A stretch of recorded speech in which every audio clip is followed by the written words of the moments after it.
America और Israel की Iran के खिलाफ जंग का आज 20वां रोज़ है। जंग ख़त्म होने के बजाय मज़ीद तूल पकड़ती जा रही है और ईरानी सबसे बड़ी गैस ऑयल फील्ड पर इसराइली हमलों के बाद जंग की शिद्दत में इजाफा यूँ हो गया कि ईरान की जानिब से भी सख्त रद्द अमल का इजहार किया गया। ईरान ने जवाब में कतर समेत दीगर हमसाया मुल्कों में हमले तेज़ कर दिए हैं।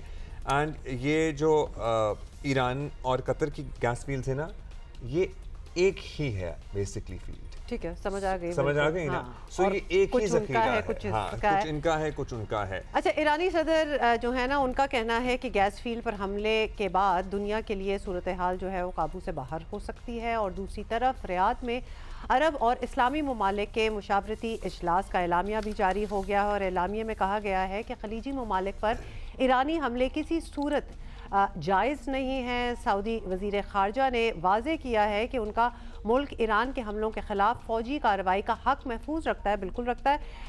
ईरानी गैस फील्ड पर हमले पर खलीजी ममालिक भी खुश ऑब्वियसली कैसे हो सकते हैं। कतर और यूएई ने इजरायली हमले को गैर जिम्मेदाराना करार दिया है और ट्रंप का दावा है कि उन्हें इस हमले का इल्म नहीं था, मगर कोई ज़ाहिर इस दावे की सदाकत पर यकीन करने को तैयार नहीं है। अमरीकी अखबार के मुताबिक सदर ट्रंप को ईरानी गैस फील्ड पर हमले का इल्म था। सदर ट्रंप चाहते थे कि हर जो स्ट्रेट ऑफ हॉर्मुज़ है उसके मामले पे ईरान पर दबाव डाला जाए, इसलिए उनको इस सारे मामले की नॉलेज थी। नेटो और दीगर इत्तेहादी मुल्कों की जानिब से ईरान के खिलाफ अमरीका का साथ न देने पर ट्रंप पर तनकीद भी और बढ़ गई है। आबनाए हॉर्मुज़ की बंदिश अमरीका के लिए नदामत शर्मिंदगी का बाइस बन रही है। मतलब अहदाफ भी हासिल कर रहे हैं, फलाना ढमकाना सब कुछ कर रहे हैं, स्ट्रेट ऑफ हॉर्मुज़ नहीं खुलवा सके आप अब तक। अच्छा, यहाँ ना हम अब बहुत से जो दुनिया में ऑब्वियसली क्लोजली वॉच कर रहे हैं, एक्सपीरियंस कर रहे हैं, इस पूरी जो जंग का एक माहौल बना हुआ है, उसमें हिस्टोरियंस वगैरह भी होंगे, ओरल हिस्ट्री में जो बिलीव करते हैं वो भी होंगे। प्लीज़ रिकॉर्ड करना शुरू कर दें। ये सारी चीज़ें जो आप देख रहे हैं ना, ख़ुद अपने जर्नल्स में रिकॉर्ड करना शुरू कर दें, क्योंकि नैरेटिव रोज़ के बेसिस पे, डेली बेसिस पे बदलता है कि कहाँ से स्टार्ट हुआ, किसने स्टार्ट हुआ, किसने क्या कहा, क्या हमें पता था, नहीं पता था, ये सब रोज़ बदलता है। एजाज चौधरी हमारे साथ मौजूद हैं। एजाज साहब, इसराइल के ताज़ा हमलों और ईरान के ताज़ा जवाब के बाद खित्ते की सूरत हाल फिर तब्दीली हो रही है। गैस प्रोडक्शन बंद होने से पूरी दुनिया मुतासर होगी।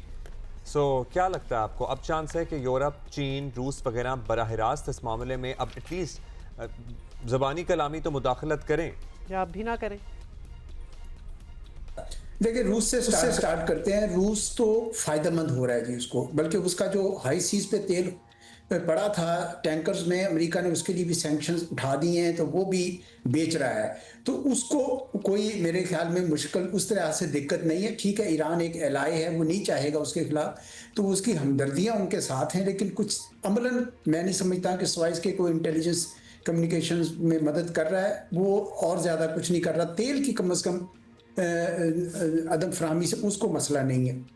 यूरोप को अगर हम देखें तो उसका तकरीबन 18% लेते थे वो वहाँ से, और अब यूरोप ने जब से अमेरिका ने रूस के ऊपर जो सैंक्शंस लगाई थी तो वो अमेरिका से ले रहे थे, यानी 57% वो अमेरिका से अपना सारा ऑयल ले रहे हैं और साथ में नॉर्वे का उनका अपना ऑयल है। तो यूरोप भी बहुत शिद्दत से मुतासिर होगा, क्योंकि 18% भी बहुत बड़ी एक मिकदार है। और यूरोप की जो है पहले ही इक्तिसाद जो है वो काफ़ी ज़्यादा आहिस्ता हो चुकी है, उसके ऊपर मज़ीद ज़्यादा बुरा असर पड़ेगा। तो यूरोप ने लेकिन अभी तक जो किरदार अदा किया सिर्फ इतना किया है कि उन्होंने अमेरिका का साथ नहीं दिया, लेकिन कोई अमलन मैंने नहीं देखा कि उनका कोई ऐसा किरदार आया हो कि जिसमें उन्होंने आगे बढ़ के कहा होगा कि जनाब इसको जंग को रोकें, हमें बहुत नुकसान हो रहा है।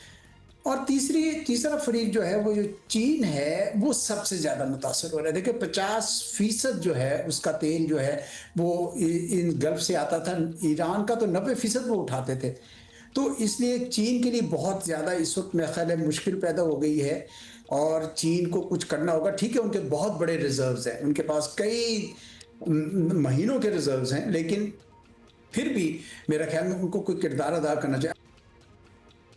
गॉट, ये भी बताइएगा एजाज चौधरी साहब जी कि ट्रंप का, अब ये प्रेसिडेंट ट्रंप का ये कहना है कि इजराइल के ईरान की गैस फील्ड पर हमले का उन्हें नहीं पता था। मतलब ये मानने वाली भी बात है या नहीं है, बट स्टिल वो मज़ीद हमले नहीं होने देंगे, उनका ये भी कहना है। अब उनकी से भी है कि नहीं इसमें, तो क्या इजराइल अब अमेरिका की भी नहीं सुन रहा या फिर ट्रंप जो है वो सिर्फ ये तासुर देना चाहते हैं कि इजराइल उनकी नहीं सुनता? किसको माने, क्योंकि यहाँ तो इतने वर्जन्स हैं। देखिए, ये तो ट्रम्प अपनी बेबसी का इजहार शायद इसलिए कर रहे हैं कि उन पे ये इल्ज़ाम आ रहा था कि अमेरिका इस वक्त इसराइल की जंग लड़ रहा है, अपनी जंग नहीं लड़ रहा। तो वो ये तासुर देना चाहते हों कि नहीं, इसराइल मुँह ज़ोर हो गया है, वो खुद कर रहा है, हम तो सिर्फ मदद कर रहे थे। लेकिन हकीकत इसके बरक्स है। यकीनन इसराइल ने अमेरिका को इसमें लपेट लिया है। पहले बहुत सारे सुदूर आए, वो नहीं उनके काबू आए। इस दफ़ा ये डोनाल्ड ट्रंप साहब काबू आ गए और डोनाल्ड साहब खुद बेबसी की एक तस्वीर बनी नज़र आ रहे हैं। और आप ये देखें कि इसराइल की शुरू से ये ख्वाहिश थी कि ईरान और खलीजी रियासतें आपस में भिड़ पड़ें और एक दूसरे का इतना नुकसान करें कि ये फिर कोई ख़तरा ना इनके लिए ना रहे और वो अपना ग्रेटर इजराइल का जो मंसूबा है वो बना लें। और अमेरिका चूँकि उसका साथ दे रहा था, उस हद तक तो वो भी राज़ी था। और दूसरा ये है कि अमेरिका इसलिए भी चुपचपीते ये चलने दे रहा है क्योंकि उसको ये पता है कि चीन का बहुत नुकसान हो रहा है और चीन के पास जो सारा ऑयल जाता था वो गल्फ से ही ज़्यादातर जाता था। 50% वो गल्फ से लेते थे।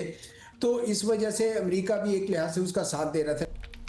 अच्छा, ये भी बताएं कि ईरान पर हमले के बाद सामने आने वाली मामूलात में ये वाज़े हो चुका है कि अमेरिका के पास कोई इंफॉर्मेशन नहीं थी एक्चुअली, कभी भी नहीं थी।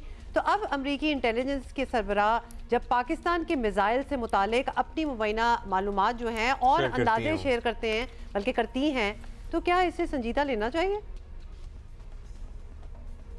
नहीं, देखिए, वो तो साफ नज़र आ रहा है कि जो डायरेक्टर नेशनल इंटेलिजेंस हैं तुलसी गाबर्ट साहिबा, उन्होंने जो भी ब्रीफिंग दी है उसमें उन्होंने रूस का नाम लिया, चीन का लिया, नॉर्थ कोरिया का, ईरान का, पाकिस्तान का, तो उन्होंने नाम नहीं लिया, लेकिन भारत का नाम नहीं लिया उन्होंने।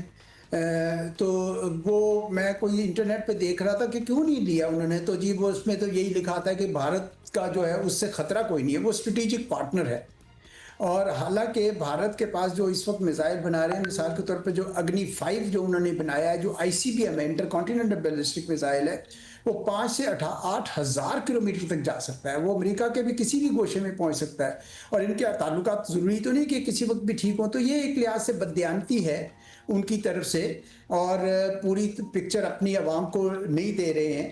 और पहले भी उनकी इंटेलिजेंस फेल हुई है, इस वजह से फेल होती है क्योंकि पार्टीजन व्यू रखते हैं। हालांकि अमेरिका अगर आलमी ताकत है तो उनके जो सदर के पास सही पूरी पिक्चर होनी चाहिए।